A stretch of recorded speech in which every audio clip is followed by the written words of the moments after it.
सुभ्रांश राय जी, आखिर क्यों वोट जिहाद जैसे शब्दों का प्रयोग इंडिया गठबंधन की तरफ से किया जा रहा है? विशाल, इतिहास से ही भविष्य का निर्माण होता है और इतिहास में 3 डेट है जो हमें, आपको और पूरे देश को याद रखना चाहिए। पहला डेट है 8 दिसंबर 2022, जिस दिन हिमाचल प्रदेश का रिजल्ट आया था।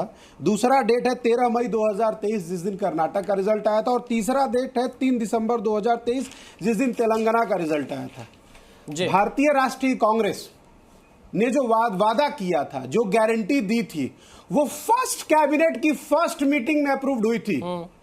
हमने 2024 के चुनाव में, इस देश जो है ना 4 मुद्दों पे चल रहा है। एक युवा, दूसरा महिला, तीसरा किसान और सबसे जो इंपॉर्टेंट है मदद, हम कौन किसकी कर रहा है। तो जो भारतीय राष्ट्रीय कांग्रेस ने सबसे पहला अपना वादा किया था 2024 के चुनाव के लिए, जिसको आप सो कॉल्ड गारंटी आप कहते हैं कि मोदी जी की ये गारंटी, मोदी जी की गारंटी, मोदी जी के जुमले वाली गारंटी के सामने जो कांग्रेस ने वादा किया वो ये कि 30 लाख सरकारी नौकरियां इस देश के बेरोजगार युवाओं को दी जाएगी। सरकार बनने के पहले कैबिनेट में ये घोषणा होगा, ये आपको भी याद रखना होगा और देश इसको याद करके बैठा है। दूसरी इंपॉर्टेंट बात, ऐसा नहीं हो सकता कि जैसे नरेंद्र मोदी जी सरकारी नौकरियों पर 10 साल से कुंडली मारकर बैठ गए थे कि कोई सरकारी नौकरी निकलेगी ही नहीं, अगर फार्म निकलेगा तो पेपर लीक हो जाएगा। सुभ्रांश जी, आपको वो तारीख भी शायद याद होगी जब मध्य प्रदेश, राजस्थान, छत्तीसगढ़ के नतीजे आए।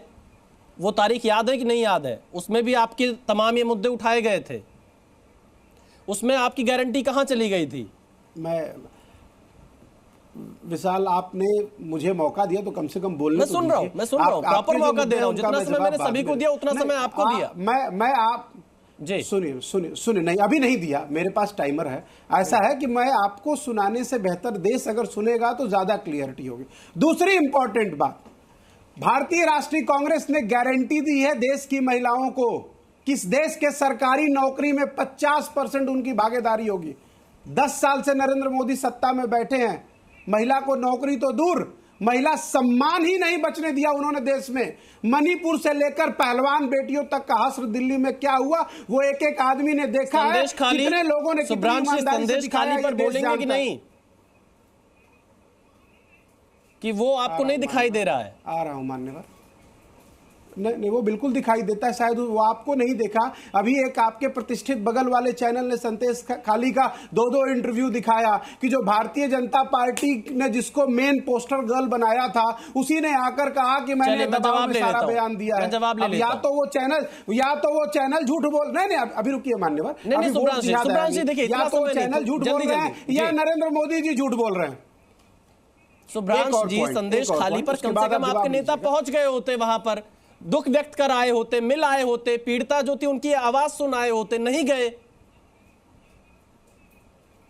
अरे भैया, अगर आप भारतीय जनता पार्टी की राजनीति का केंद्र बिंदु झूठ और प्रोपेगेंडा है, चलिए मैं जफर इस्लाम जी से जवाब लेता हूं। जफर इस्लाम जी, ये आपके पड़ोस के 2 चैनल दिखा रहे हैं। जफर इस्लाम जी, ये आपके ऊपर आरोप लगा रहे हैं कि झूठ के आधार पर राजनीति कर रहे हैं आप।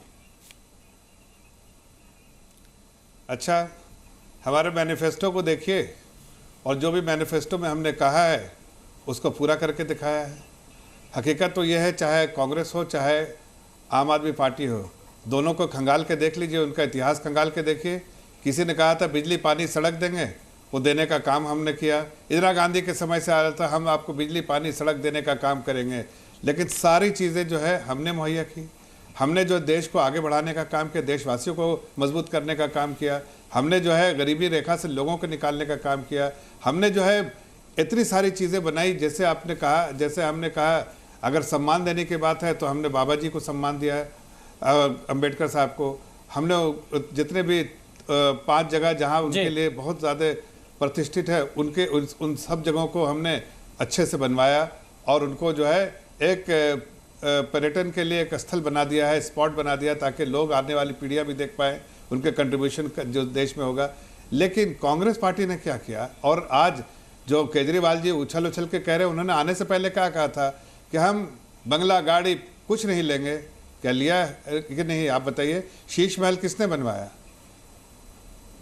जी। तो केजरीवाल जी ने बनाया। हम गाड़ी नहीं लेंगे, छोटी से वैगन आर पे चलेंगे, मफलर बांधने के खांसते हुए चलेंगे, दो लोगों को आंखों में धूल झोंकेंगे। आज जरा देखिए, बड़ी बड़ी गाड़ियों में चलते हैं। चलिए मैं सीधा जवाब संजीव झा से ले लेता हूं, फिर अनंत विजय जी के पास में जाऊंगा। वो काफी देर से हमारे साथ जुड़े हुए हैं। दस्ता रहता है। संजीव झा जी देखिए, ये सवाल तो काफी वैलिड है जफर इस्लाम जी का। मैं बहुत सारी चीज, जो बड़े बड़े वादे, बहुत सारी चीजें में जो बड़े बड़े वादे अरविंद केजरीवाल ने किए थे अन्ना आंदोलन के समय कि मैं सुरक्षा नहीं लूंगा, घर नहीं लूंगा, मैं सरकारी सुविधाएं कम से कम लूंगा, कौन सी ऐसी चीज है जिसका प्रयोग अरविंद केजरीवाल नहीं कर रहे हैं? आपकी गारंटी पर कैसे भरोसा होगा? देखिए, मुझे लगता है कि ये सारी गारंटी जो दिल्ली की जनता को हमने आपको गिनाए, वो सारे गिनाए।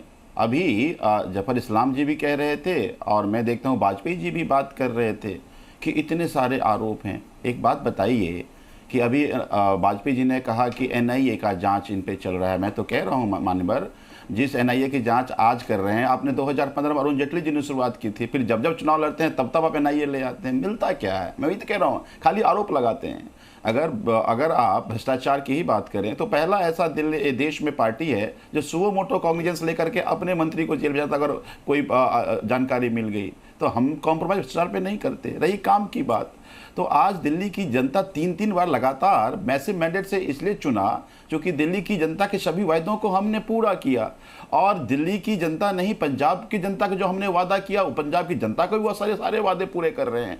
बड़ा आश्चर्य लगता है कि भारतीय जनता पार्टी के नाम प्रधानमंत्री अभी तक जितनी रैली किए हैं, एक बार महंगाई शब्द का उपयोग नहीं किए हैं कि हमने महंगाई कम कर दी, हमने बेरोजगारी खत्म कर दी, एक बार नहीं करते हैं। भ्रष्टाचार की बात करते हैं। जिस भ्रष्टाचार के आरोप में अरविंद केजरीवाल जी को जेल भेजा, उसी किंग पिन से 60 करोड़ चंदा तो ये ले लिए। भाई जांच तो इनका होना चाहिए था। तो आज मुद्दों से भटकाने के लिए पता नहीं कहां पहुंच जाएंगे। ये कहते हैं हमने महंगाई भ्रष्टाचार के आरोपों को आप मान रहे हैं? नहीं, हमने तो कहा ना, नहीं, मैं वही कह रहा हूं कि अगर भ्रष्टाचार की बात होती तो जिसको ये भ्रष्टाचार किंग पिन कहते थे पी शरदचंद्र रेड्डी से 60 करोड़ का चंदा भारतीय जनता पार्टी ने ले लिया। यहां तो 1.5 साल की जांच में एक अठन्नी नहीं मिला है, कहीं कोई रिकवरी नहीं है। रिकवरी तो वहां अभी भी चली रही है। खैर, मैं अनंत विजय जी को इस डिबेट का हिस्सा बनाता हूं। अनंत विजय जी किस तरह से देखते हैं, एक तरफ मोदी की गारंटी, एक तरफ आज अरविंद केजरीवाल अपनी गारंटी दे रहे हैं, वोट जिहाद जैसे शब्दों का प्रयोग किया जा रहा है। चुनाव में आखिरकार आपका आकलन क्या है इन मुद्दों को लेकर?